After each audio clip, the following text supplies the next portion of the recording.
کیا آپ جانتے ہیں نماز آیات کب واجب ہوتی ہے؟ آخر اس نماز کے پڑھنے کا کیا طریقہ ہے؟ نماز آیات 2 رکعت ہے۔ ہر رکعت میں 5 رکوع اور 2 سجدے ہوتے ہیں۔ ویسے تو نماز آیات پڑھنے کے 4 طریقے بتائے گئے ہیں، جن میں سب سے آسان طریقہ یہ ہے کہ حمد کے بعد سورہ کو 5 حصوں میں تقسیم کریں اور ہر رکوع سے پہلے سورہ کے ایک حصے کو پڑھیں۔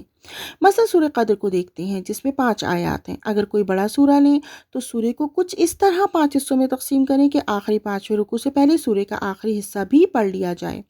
فی الحال سورہ قدر کو 5 حصوں میں تقسیم کرتے ہیں۔ پہلی نیت نماز آیات کریں، تکبیرۃ الاحرام اور سورہ حمد کے بعد دوسرا سورہ۔ یہاں ہم نے سورہ قدر کا انتخاب کیا ہے۔